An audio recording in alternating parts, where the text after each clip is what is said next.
So we're going to talk about a few topics today. The first one we're going to start with is canine communication, and so how to speak dog. So our dogs, what we classify as non-verbal communicators. They predominantly use body language to communicate with other dogs and also with us. As humans, we're predominantly verbal. We use some body language, but we like to talk. And so miscommunications and misunderstandings can kind of creep up between us and our dogs, simply because we communicate so differently. So really important that all of us become really fluent in how dogs talk. So I use the traffic light zone analogy. It's nice and relatable. You probably got stuck at some traffic lights today. The idea is that we can categorize different signals that a dog offers with their body and categorize them into 3 zones. So red, yellow, and green. Now our green is our happy dogs. Yellow is our dogs who are feeling stressed, and our red zone that's our aggression precursors, our reactive dog. Now, the reason we use the traffic light zone analogy is that the yellow light always warns us before a red light. So when we're driving in our car, when it's green, we always get that yellow warning before the red light flicks on. So dogs are exactly the same. A green dog, so a happy, relaxed dog, doesn't jump straight into red zone.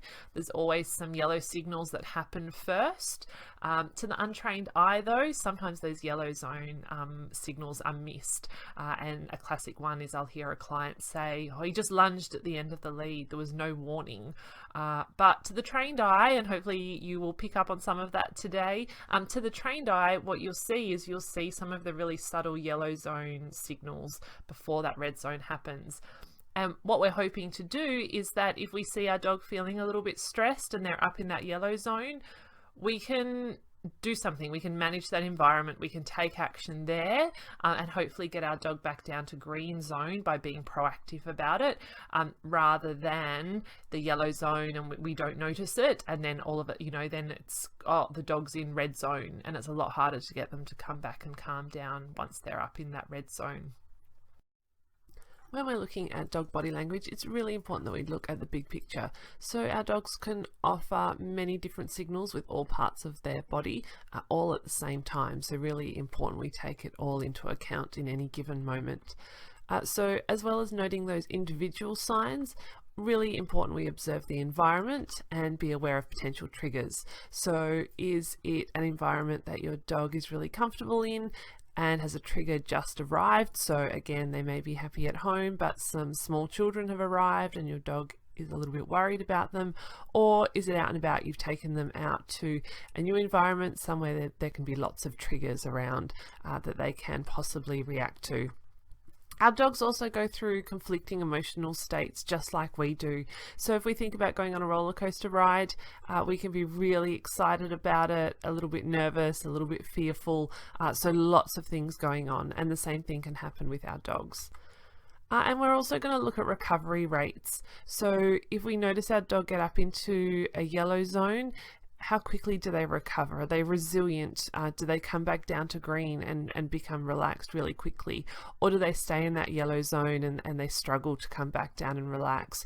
Or are they a dog who they're in that yellow zone, can't relax, and they kind of tip up into that red zone quickly?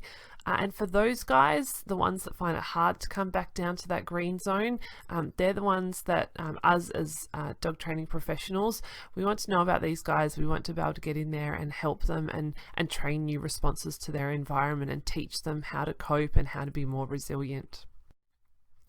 So we're going to talk about green zone. Hopefully this is what you see 95% of the time with your dog at home. So we're going to run through it really quickly.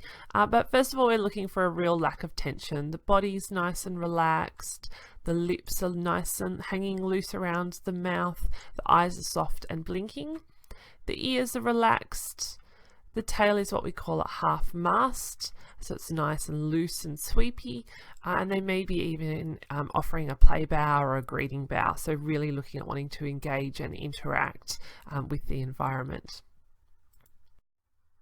Moving on, we have our yellow zone. So these are what we call our stress signals. So as humans, when we get stressed about something, the first thing that happens is we get very tense in our bodies. So some of us get those little worry lines between our, between our eyes. We also can get a sore neck or sore shoulders from holding that tension and stress there. And others get that kind of tense, sore jaw from kind of clamping down. So all of it is tension, and it's from a stress response. So if we look at our dogs, the first thing we are looking at here is tension. All the muscles start to tighten up in the body. And so what happens along with that is those lips start to get drawn back around the mouth. The ears also get drawn back on the head. They're not hanging nice and relaxed anymore. The brow becomes furrowed. So they can get little kind of those little worry lines between their eyes or over the bridge of their nose. Their pupils start to dilate as well. Then we can look at the whole body, and what we're going to talk about now is what we call displacement behaviors. So some displacement behaviors are really normal doggy behaviors, but offered out of context are actually stress signals. It's a fiddle response to try and cope with a stress in their environment. So the first one is lip licking. So we're looking at the dog in the middle here. So flicking out their tongue and doing a big lip lick. So if your dog's just eaten something really yummy and is licking his lips, chances are he just thought that was delicious and is pretty happy about himself. If, however, the dog's in a new environment, there's some triggers around and he's a bit worried about it, and the rest of the body's looking a little bit stressed and tense, and you see some big lip licks, that's the displacement behavior there. That's him trying to cope with stress. Yawning is another displacement behavior. So if you've been out walking with your dog, they get home, they do a big yawn, they stretch, they go to their bed, they collapse and go into a nice comfortable sleep. Chances are they were tired.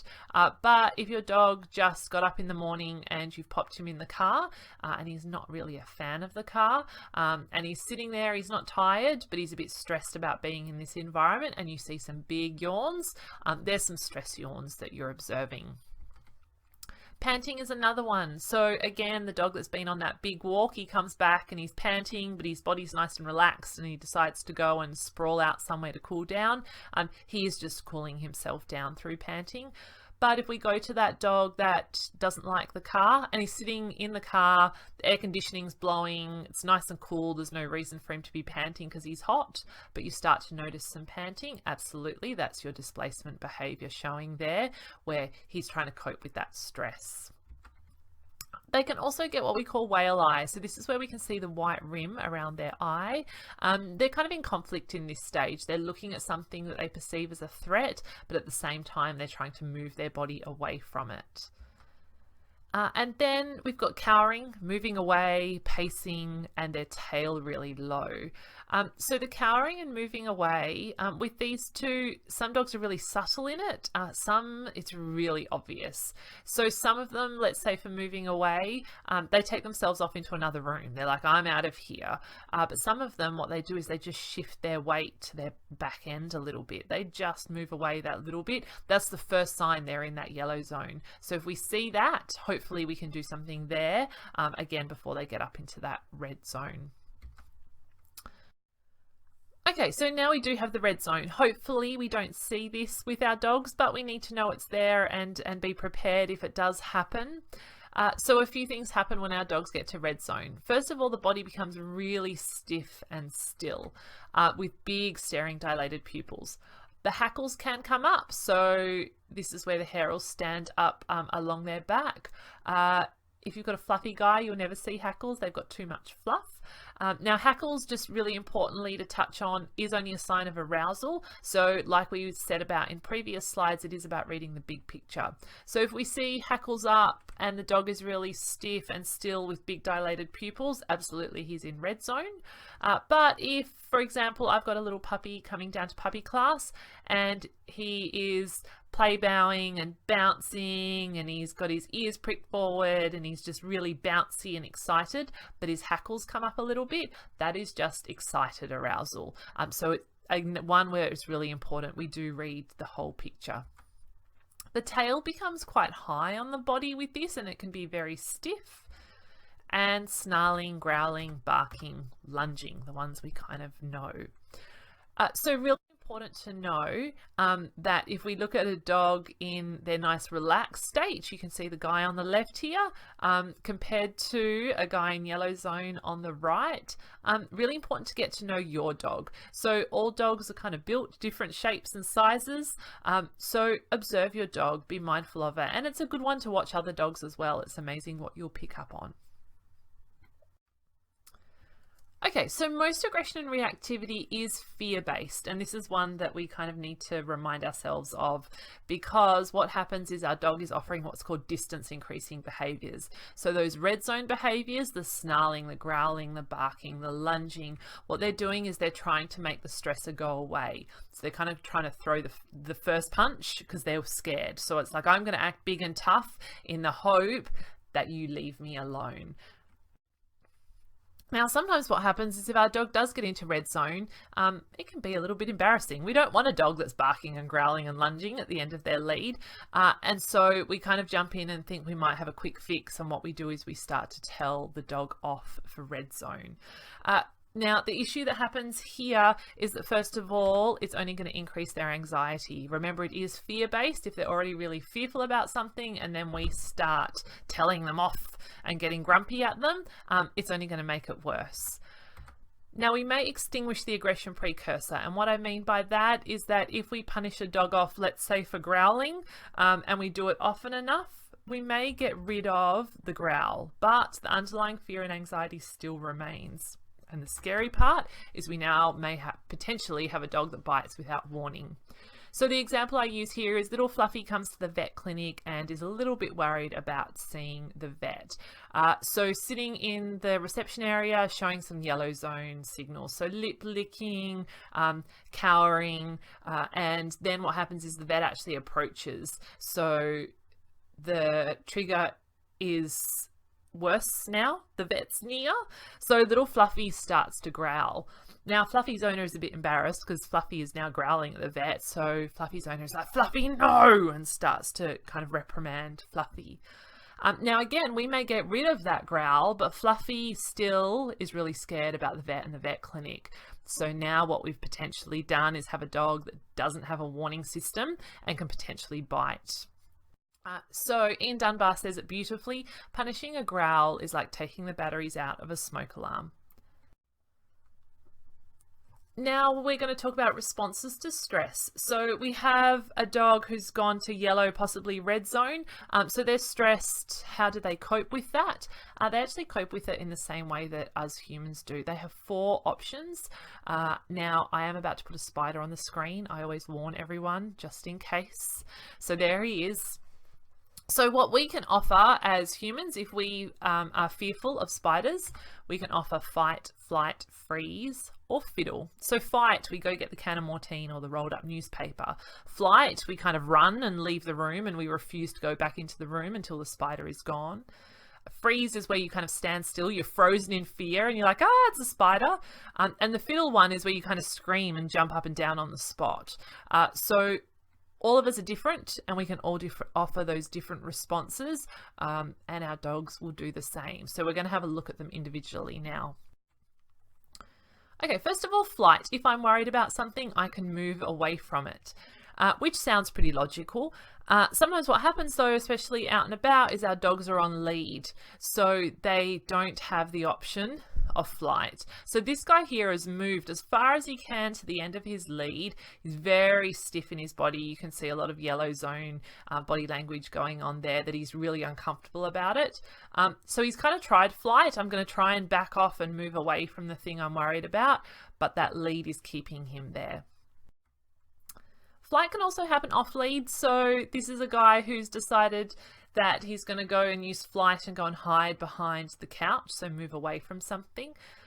This one I use the example of a dog who's maybe not been socialized around little kids, you know, as a young dog, and so maybe is a little bit worried about little kids.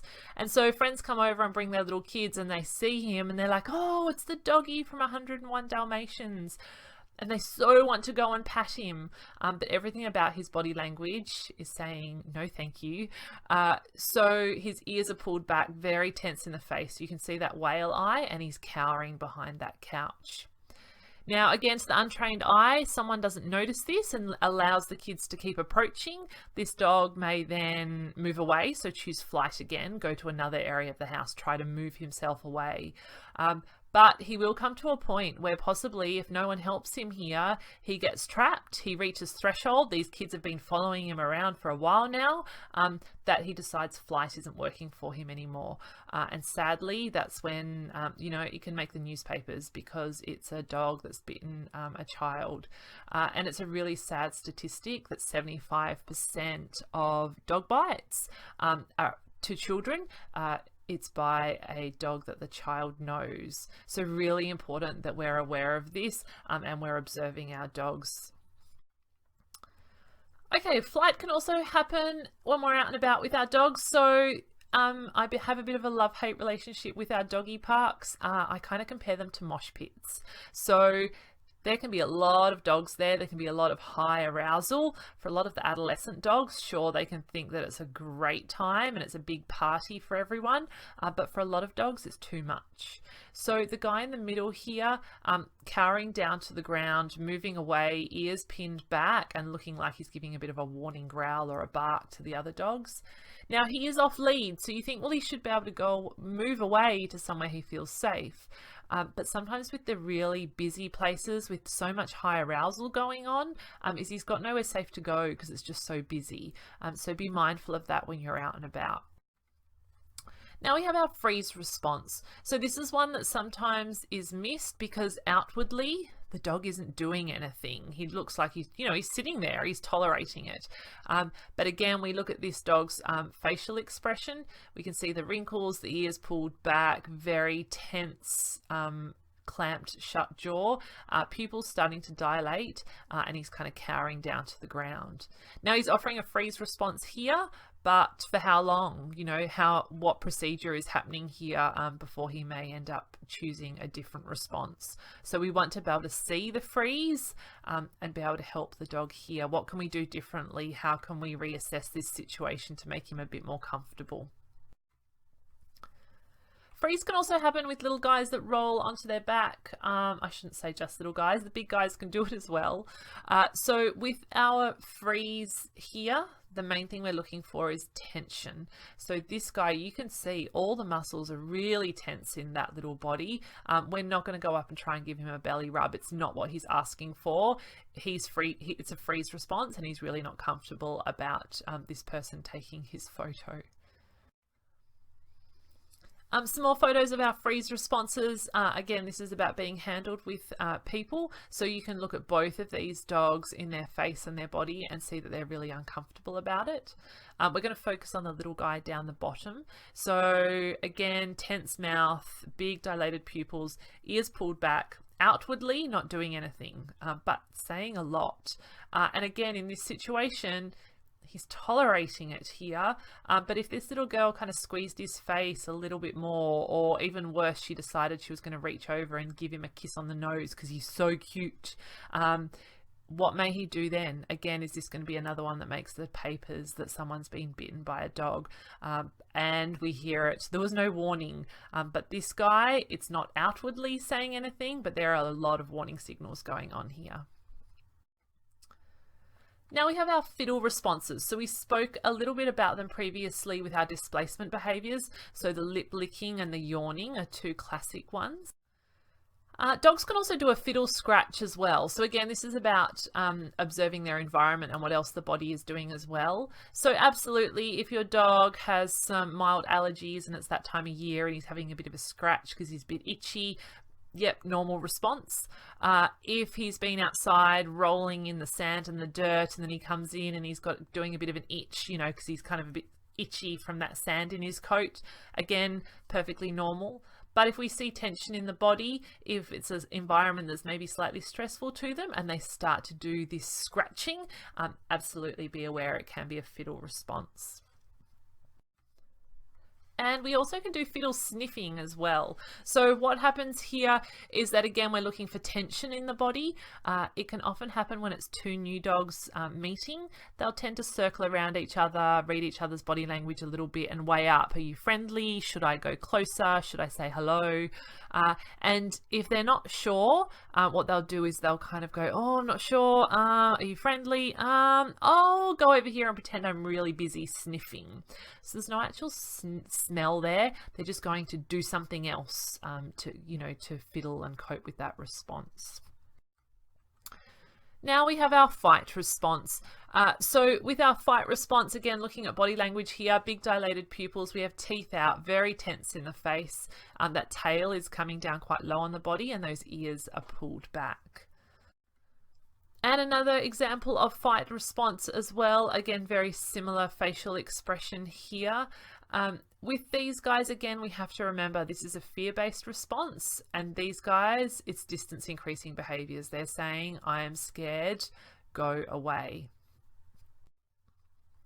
So how do we help our dogs? I could spend an hour just on this slide, but two things to keep in mind when you're out and about. Number one, distance is your friend. So if your dog is showing some yellow signals, they're a little bit worried about something, think about moving them. Let's move them away from the trigger. Let's give them a bit of space. Let's see if they can return to green and then possibly observe from a distance. And also, really importantly, seek professional help. So that's what we're here for. If we are seeing dogs in the have things in their environment that they perceive as threats, there is lots that we can do to help them to change that emotional state and make them feel more confident and more resilient in their world. Okay, doggies and their cute wagging tails. So that old wives' tale of, oh, you know, he's wagging his tail, he must be friendly, is slowly disappearing, which is good, but it is still around a little bit. So we're going to talk about a few different things our dogs do with their tails. So we do absolutely have the happy wag. What we do is we say that it's held at half mast, and this is half mast for your dog. So each breed of dog, they all have kind of different set tails. Some hold it a lot higher on the body, some have naturally low set tails. So it is roughly half mast for your particular dog. The body is really relaxed and it's a really nice sweepy wag. And again, I'm sure you see this wag 99% of the time. Then we have our fearful and our stress dogs. So again, we're looking for that tension and the tail becomes really low. The body can be very stiff, but that tail can be still wagging. And again, sometimes that's where miscommunication happens because people see it and go, oh, he's fine, he's wagging his tail. But everything about this picture here is saying, no, I'm really stressed. We then have our reactive dogs as well. So again, we're looking for stiffness, and what happens is that tail comes really high up on the body. So again, this is about your dog and where they hold their tail, but really high up on the body, and there's a real stiffness to it, and it can be wagging. It can be wagging pretty fast, but it's really stiff. And again, another one where miscommunications happen. People just see the wag and go, oh, he's fine. But they don't see the stiffness and the stillness and all the other reactive red zone signs that are going along with it. Okay, this cute little picture. So we're going to talk about a shake off. So when you wash your dog and then you get soaked because they shake and water goes everywhere, they're doing that to dispel water out of their coat, so to dry themselves off. But if you see your dog doing a shake off, so that same action but they're dry, what they're actually doing is getting rid of tension. So what happens is they may have been in a state of high arousal and then they're shaking it off and coming back down to lower arousal. So it can happen in a few different scenarios. It can be used in a stressful environment. So the dog was a little bit stressed about something. That stress is then alleviated. So the dog does a shake off and comes back down to green zone. It can also happen in play. So if play is getting a little bit full on, arousal levels are kind of going up, you will find that one or both the dogs may break away, kind of have a bit of a breather and do a shake off, and again, just come back down to a slightly calmer level. So I'm going to show you a video in a moment because it is a lot easier to see a shake off than see it capture it in a photo, and I'm going to chat you through it. Okay, so really nice roly-poly play with these two retrievers. The one in the front is an adolescent, the one at the back is an adult dog, and the adult dog gets his tail pulled on by it. So there's a bit of a scuffle, and then you see all the stiffness kind of happening. So stiffness, and then you're going to see a nice big shake off, like, oh, phew, okay, we're okay. So again, this was just a little bit of inappropriate play, a bit high arousal from the younger dog. The older dog said, hey, mind your manners. There was a quick little like settle down, but they respected that. You saw the stiffness, but then there was that nice shake off and everything returned to normal. Now I apologize in advance for the next video, but you will never. It's gonna be alright, 'cause the player's gonna play, and the haters gonna hate, baby. I'm just gonna shake it off.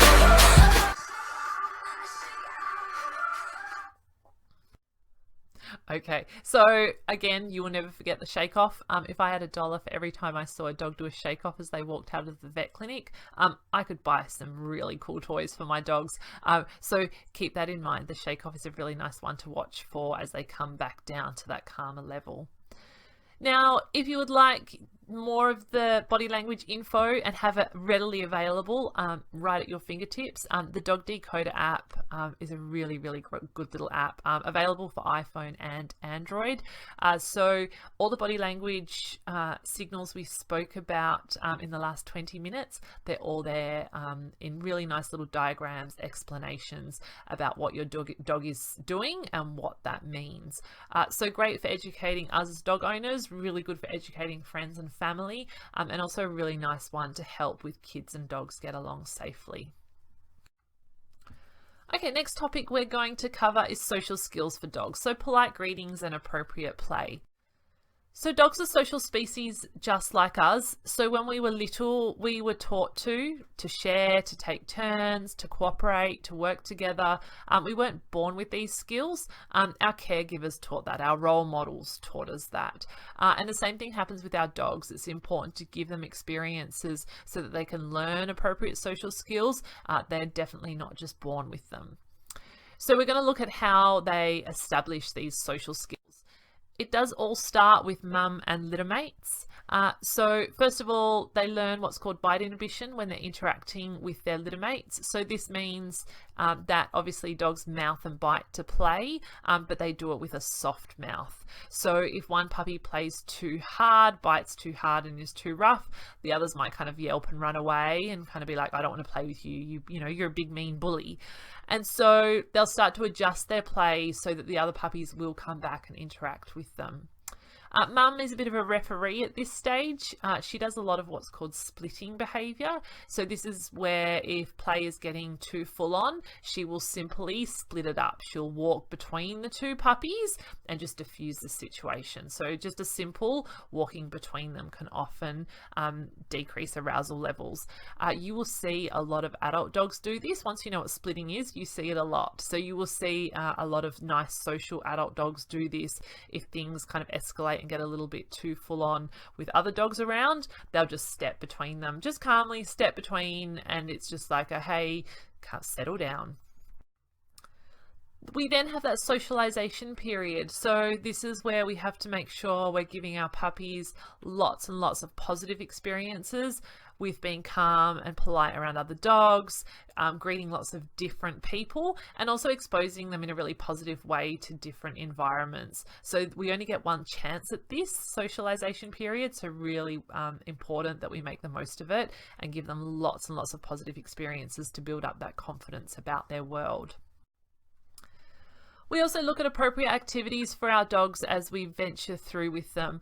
So lots of training classes and fun workshops are available out and about. And the idea is that we're going to focus on engaging and playing with their owner and building that bond and having that really nice relationship.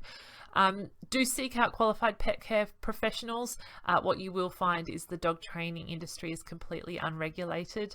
So there's some lovely people out there that can have the absolute best of intentions and want to, set up their doggy daycare and set up, some, pet training services. But really important that they go out and they've spent the time to make sure that they have, the knowledge to give your dog the best possible start.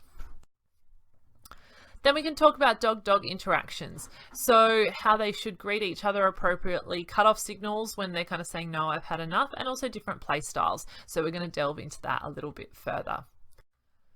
So dog-dog interactions, when we go out and about with our dogs, before we go and say hello, there are some things we need to be mindful of.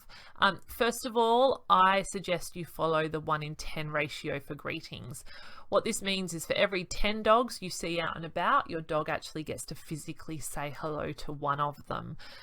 If we allow our dog to say hi to too many dogs, it can go a bit pear-shaped. Not every dog is going to be really eager to say hi to every other dog. And if you look at us, we're kind of the same. We have our close group of friends that we play nicely with, and the rest of the population we're just polite to.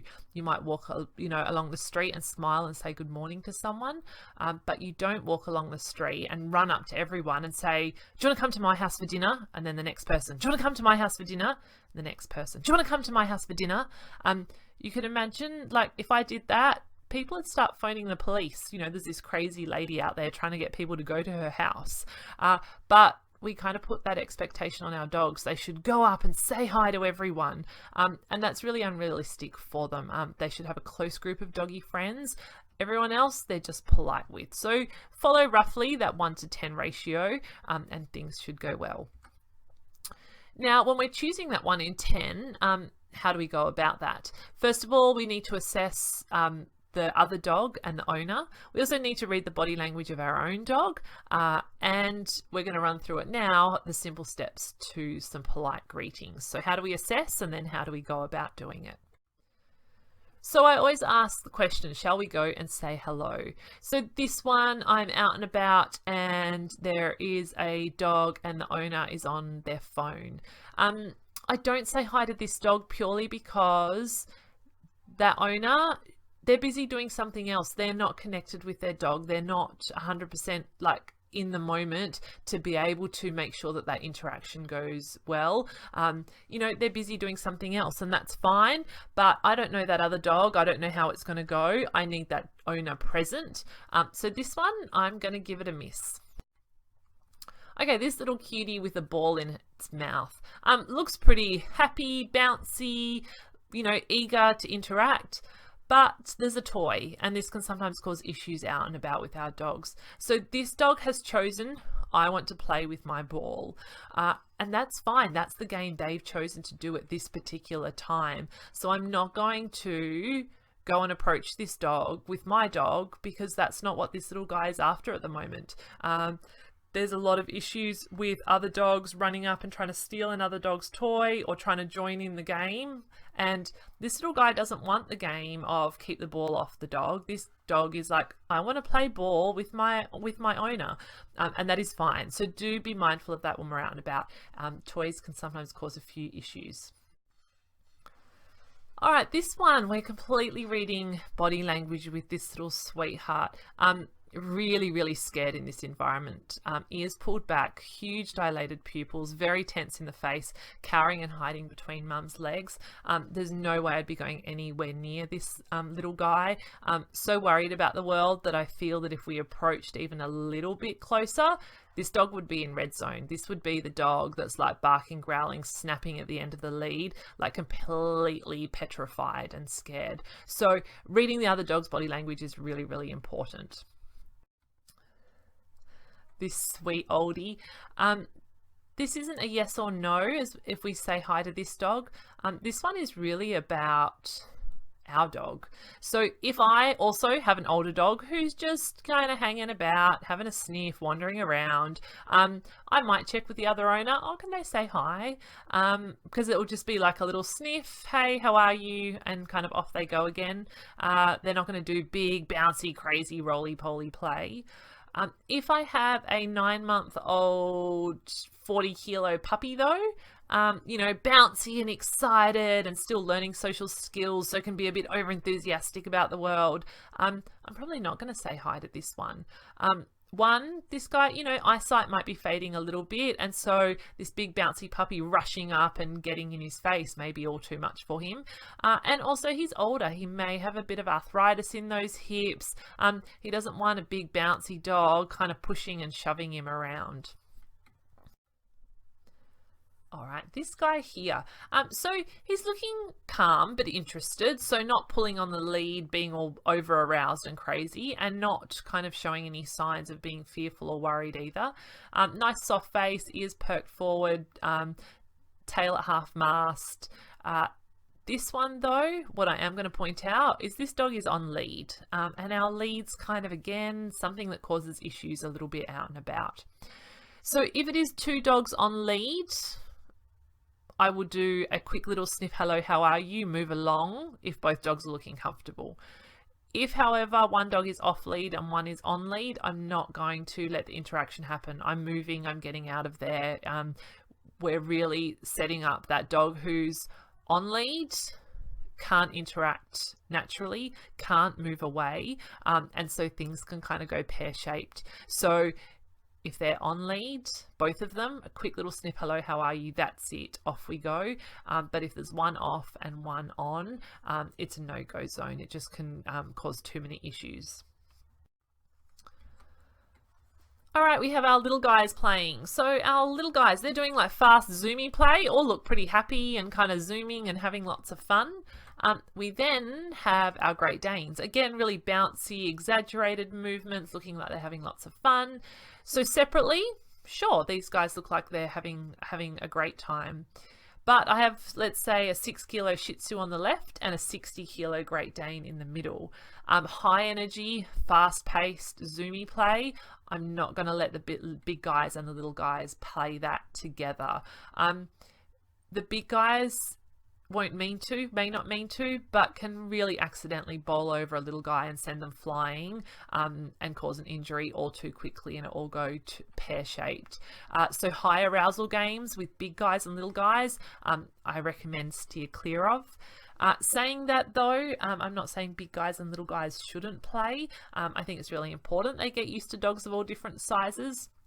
And there's lovely big dogs out there who play beautifully with little guys. And this picture here, what they're doing is the big guy is doing what's called self-handicapping. So the big guy is getting down to the little guy's level. So getting down, they often do roly-poly play. Like here, they may do kind of bitey mouth kind of play as well. But if the big guy gets down and self-handicaps, absolutely, they can, you know, have a nice little interaction. But please do avoid the really fast-paced, zoomy play with the biggies and the littlies together. Okay, now we're going to talk about polite greetings. So we've gone through, we've answered those questions, we've found that 1 in 10 dog of who we're going to say hi to. The first thing we need to be mindful of is that dogs have personal space just like we do. So we're going to put it in human terms. You meet someone new, and so you greet them and you give them a handshake, hi, how are you? And then what you tend to do is you take a little step backwards. So you release their hand and you move out of their personal space. Now you've all met that person who doesn't respect personal space, and so they say hi to you, they hug you, or they hug you and you've never met them before, or they shake your hand and then they kind of step closer into you, and you start to feel really uncomfortable and awkward, and you start to feel that tension because they're in your personal space and you don't know them, and you may try to kind of back away out of it. So the same thing can happen with our dogs. So as they kind of get in each other's personal space to do a little sniff, hello, how are you? It's really quick. It's really important that it's quick. It's brief. Hi, how are you? Get out of personal space because I don't know you. If we allow them to stay in each other's personal space for too long, makes it really uncomfortable, and you start to see that tension build, just like it would for those, those human greeters that don't respect personal space. So what we do is we follow what's called the 3-second rule. So what we're going to do is we're going to have ticked all the boxes, answered the questions that are we going to say hello? We've read body language. We've checked with the other owner. Is it okay for my dog to say hello? and then we're going to let them do 3 seconds or less, so no more than 3. Sniff, hello, how are you? We're then going to call our dog away. Now we can call them away in a few ways. We could use name game, we could use a little treat on their nose to call them away, and then kind of reinforce them. You know, you did such a good job. You said hello, well done. But 3 seconds, that's it. Hello, how are you? Get out of personal space. And when they're doing this, we're looking for body language. So the guys on the left here, we're looking for that curved, relaxed body. So they're doing what dogs do. They're having a good sniff. But everything about their body is nice and relaxed compared to the guys on the right. So guys on the right, our little puppy, you can see the weight is shifted onto those back legs, very tight and tense in the face, and those ears are kind of pulled back. Then the other guy, you can see a lot of hackles coming up. Tail is very high and stiff, very stiff in the face, and both their bodies, again, a lot of tension in it. So I would have preferred that these guys didn't even get that close to say hi. I would have hoped to have seen some body language before it got that close and kind of called them away beforehand. But if it gets to a point where it's this close, I'm going to take action now. I'm calling both dogs away and diffusing the situation because both of them are really uncomfortable in each other's personal space. Now, I then get clients asking me, well, is this how they say hi to dogs forever? You know, 3 seconds, is that it? Think about it with us. If you're going to go and see someone that you don't know terribly well, you're going to do a handshake, you know. But if you're going to go visit your mum, so if I'm going to go see mum tomorrow, I'm not going to walk into her house and go, hi, mum, and shake her hand. You know, my mum gets a big hug and a kiss from me. So people we have relationships with, so our close friends, our close family, we are more comfortable in their personal space, so we're more comfortable to go in and give them a hug and a kiss. So you will see with your dog the same things start to happen. They may not hug and kiss, but what you will see is that greeting, they'll start to recognize that friend. They'll be like, oh, hey, it's my doggy friend that I saw the other day. And they'll go up and they'll be more comfortable in each other's personal space, and then they'll start to initiate play. Now, when they are playing, we're watching for lots of different things. We're looking for a real curvy body language, really bouncy and exaggerated movements. So if we think about little kids, when they're playing and they're excited about something, they don't just walk somewhere. They skip and they run and they bounce. And so our dogs are the same. When they're playing, it's big and it's bouncy and exaggerated. They will also be offering play bows and pauses. So now we're going to look at a couple of slides here with some more body language. So first of all, these two guys here, teeth out, but bouncy, exaggerated movements. A bit high arousal, I'd be managing this, but absolutely, you know, both of them are kind of having fun at the moment. They are like little kids. It could go pear-shaped rather quickly, but at the moment it's loose and it's bouncy. Compared to these two guys here, a lot of tension in the body here with these two. So again, being really mindful of the difference in their body postures. Now, when they're playing as well as that big, bouncy, exaggerated movements, they kind of get that goofy play face as well. So they should look, you know, like little kids look when they're having fun, like big grins ear to ear, like lots of kind of soft, relaxed faces, tongues lolling out, and really nice, bouncy, relaxed bodies. Now back to the play bows and pauses. This is how we make sure that the play is going appropriately. So a play bow is used to initiate play, and a pause, what happens with a pause is that the dog will pause for a moment, arousal levels decrease, and it gives them a moment to check in with the other dog. So it's kind of a question, are you still having fun? And if the other dog offers a play bow to re-engage, then yep, absolutely, they'll go back in and start having fun again. So I'm going to show you a video of my two guys in a moment. They're little terriers. They like to wrestle and have a good little play, but we're going to observe for some little pauses and play bows in this. Okay, so they're wrestling, pause, play bow, re-engage, pause, play bow, re-engage.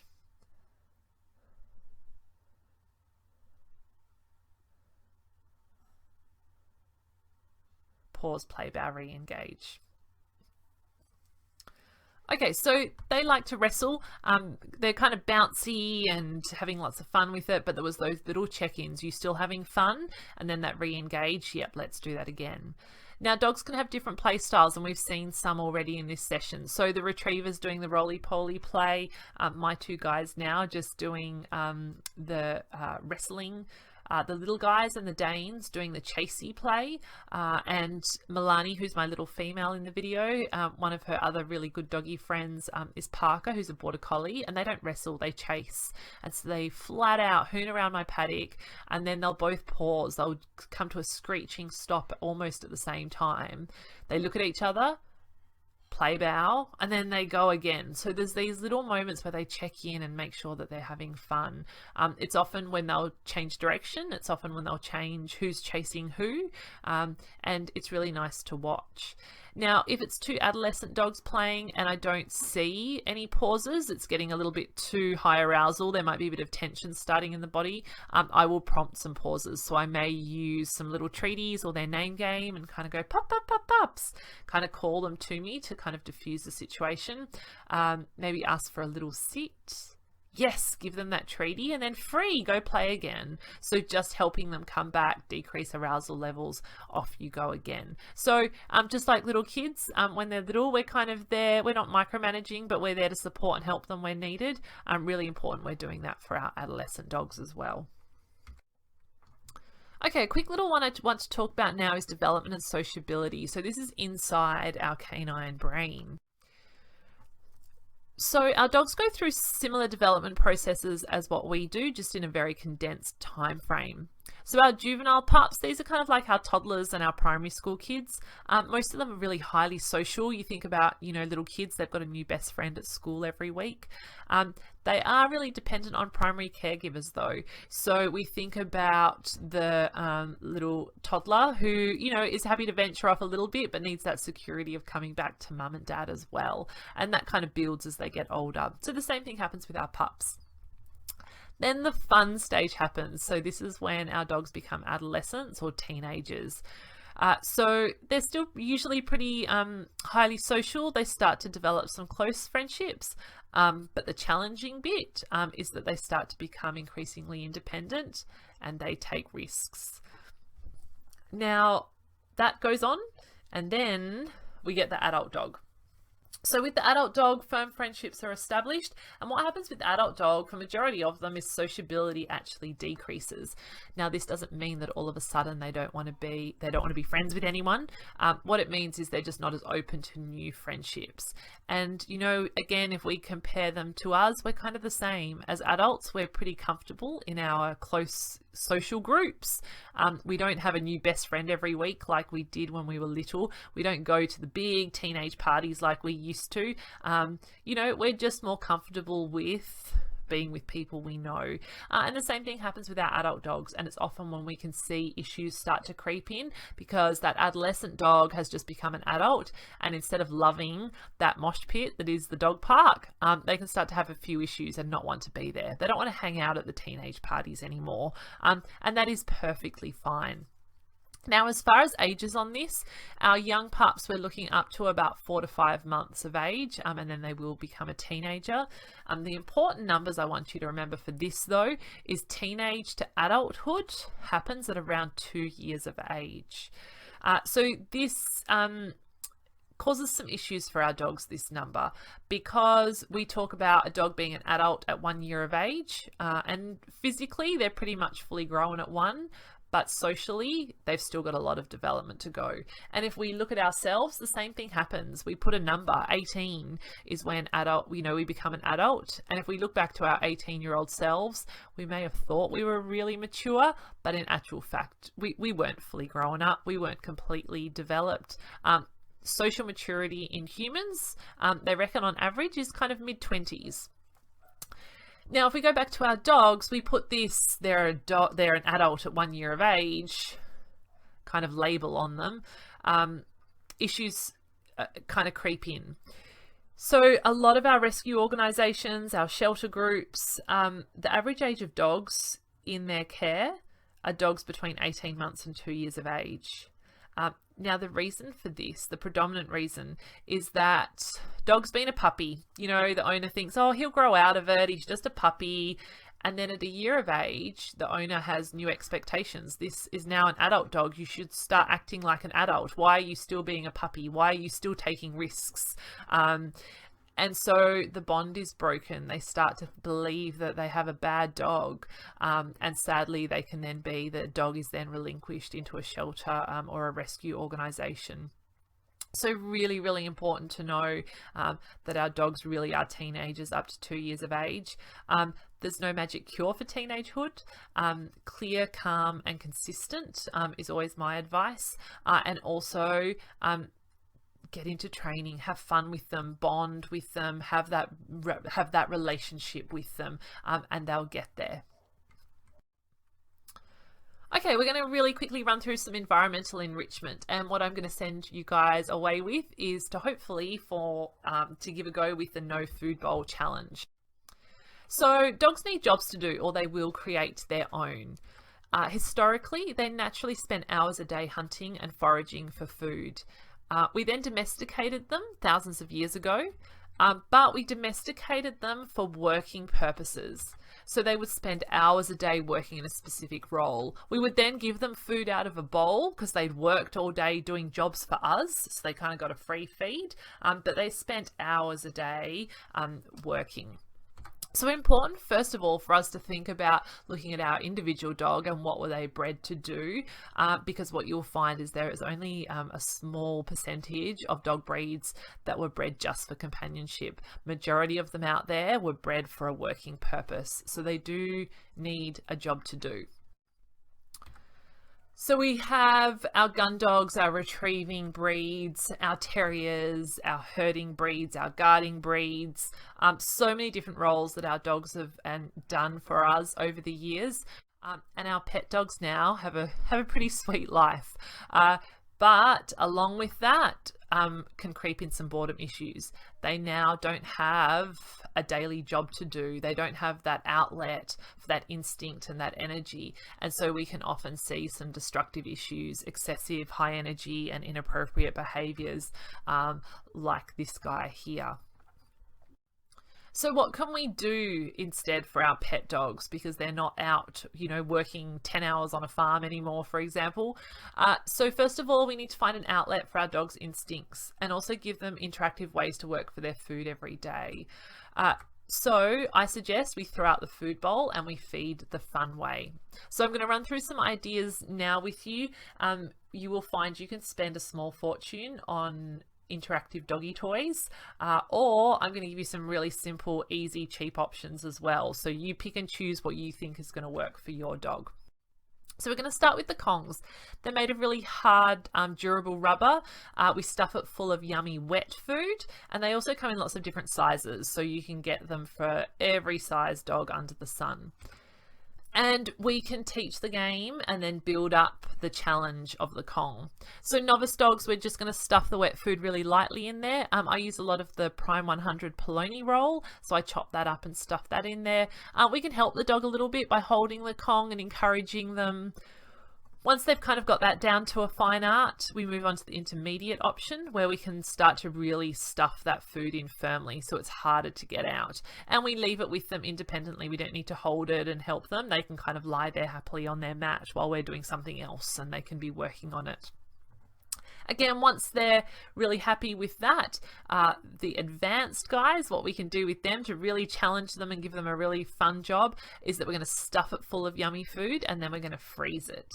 So again, it just takes longer for the food to come out. And again, instead of just giving them the Kong, go hide it somewhere. Let them use their amazing noses and go and find the yummy Kong. We then have the treat balls, quite a few different ones on the market. Similar to your Kongs for wet food, your treat balls are for your dry food. So again, different options. So we can, to start with, just put in some dry food. You can absolutely use some little dry treats as well. And we can help the dog a little bit, show them, move it a little bit, encourage them to kind of interact with it. Then we can get them working independently. And my final one, this is how I feed my guys a lot of the time is that I use so these are the Kong wobblers. So I'll put their food in there. I will then rest a tennis ball on top and then do up the lid. And basically what the tennis ball does is it just blocks that hole every now and again so the food doesn't come out as quickly. Kong have a lot of different products on the market, so have a look around, see what you think your dog might like. There's also the Canine Connectables. These are a fairly new one on the market, but these are really cool. These are definitely my dog's top picks, and they again, you can stuff them with food. They can go in the freezer, so you can stuff and freeze them, and then they all click and join together to kind of make it kind of a food puzzle for them to work out and chew on and play with. Little kids play pools. We can put lots of different things. So we could put the balls in there. That's my guys in there getting their dinner out of it. For a dog that likes to dig, we can redirect them to an appropriate digging area. So popping some sand in it with some toys and some treats to encourage them to use that. I also use a lot of indoor digging pits. So I get some old towels from the back of the linen cupboard, chuck them into the pool, add some food to it, and my dogs will get in there and they'll dig and scratch and rummage around and have lots of fun trying to find the food. And absolutely, we can put some water in it. You know, lots of dogs love to have a bit of a splash and a play around. So, you know, one little toy that you can do lots of different things with. Nothing goes in my recycle bin until I've had a look at it and decided if my dogs can play with it. So egg cartons, cereal boxes, empty toilet rolls, anything like that. Again, you can pop some of their food in it, close the lid, and then give it to them. They can pull it apart and shred it and have lots of fun working to get their food. Occasionally I get a client who's like, oh, Laura, I've then got bits of cardboard all around the house, and that's fine. They can use something else instead of cardboard boxes. But my suggestion is I say, but I know, but your reticulation's still in the ground and your pot plants are still in one piece this week. So a win-win. Really quickly on plastic bottles, I take the lid off, pop some food in there, then they can crunch and chew and shake it to play with it. The plastic bottles, do make sure you are 100% supervising this game, purely because 95% of dogs will just chew and crunch and shake till they get all the food out and then will stop, finish the game. But there's that small percentage who then think it might be fun to chew up the bottle and ingest it. So if you have a dog who you think might like to ingest pieces of things, and maybe avoid the plastic bottles. Popsicles are another nice little one as well. So I use either a little silicone mold, an empty plastic container, or I do use a lot of the Glad Ziploc sandwich bags. Pop some of their food in, you can put some treats in there. You're then going to fill it with water, freeze it, and then the next day you can take it out of the container, put it out on the lawn, and they can lick and chew and crunch and play with it. There's also lots of food puzzles and slow feed bowls out there as well. So the idea again is, instead of them being able to hoover it up, hoover that food up in a matter of seconds, everything just takes that little bit longer. They've got to work and use those brains and interact with that toy to work to get that food out. Also, we use snuffle mats and licky mats. So these are really nice enrichment ones, but I do use them a lot for husbandry skills as well. So the snuffle mat up the top, I just use some dry food, scatter it on. So it's just polar fleece on a rubber mat, and all the food kind of disappears down into all the little pieces of fabric. So they've got to sniff and snuffle and use their nose to find all the little bits of food that's hidden in the pieces of fabric. And then the licky mats, they're just little pot holders. Kmart, Big W have them. I think they're about $2. And I tend to use the baby food. You can use any sort of wet food, but the baby food's a good consistency. And I'll squeeze a blob in and kind of rub it into all of those little grooves. And the idea is that they can lick at it, and it takes them quite a while to get all the yummy food out of all of the little grooves. Now, the reason I use these for husbandry and handling is that I am reinforcing my dog for being handled. I'm also kind of distracting them a little bit, so they've got a job to do while I'm doing things to them. And it also kind of keeps them relatively still, so they're kind of in one spot, which means that I can kind of go about what I need to do. So I might have the snuffle mat out, and while they're sniffing and snuffling, I could trim some nails, I could get some brushing done, I might wipe out their ears. We're going to start really gradually with it, introduce the handling skills really slowly. We do have another little video on our website that does go through that. But absolutely, snuffle mats and licky mats are a favourite in my household. Okay, last little topic we're going to zoom through. So the perfect pet dog, and this is the perfect pet dog in your eyes.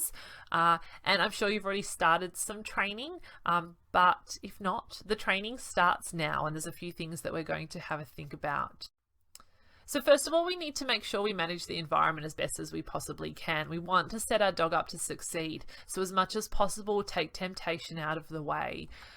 So it is like having a toddler in the house. Puppy and dog proof the house. You know, the car keys and the TV remote and your sunglasses, they don't belong on the coffee table anymore. You know, they're up high. They're on top of the breakfast bar or on top of the fridge if you've got a Great Dane. Get things up out of the way. Shut the wardrobe doors. Put the lid on the laundry hamper. As much as we can, puppy proof the house. Crate training and or using an exercise or a playpen is also really valuable, but we're teaching it in a really positive way. So this becomes like your doggy's bedroom. It's a nice safe place that they feel really comfortable in. It's where I do a lot of, so they get their stuffed Kongs in there. Lots of really positive things happen when they're in their crate or their playpen. And again, a really nice management tool. And also make use of your lead. You know, we use the lead to take them out and about for walks, but we can absolutely use it around the house. So you might have some friends coming over and they've got some little kids coming with them, and your puppy's still kind of learning the social skills and to, you know, not jump on people. So pop them on lead. Have some treats in your pocket, be ready to do some training. Lots of little skills we're going to teach in classes to help you with that.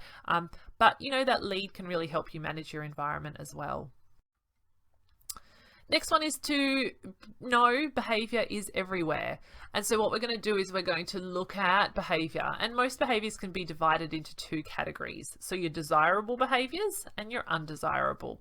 So the things you like your dog to doing, really highly reinforce it at this stage.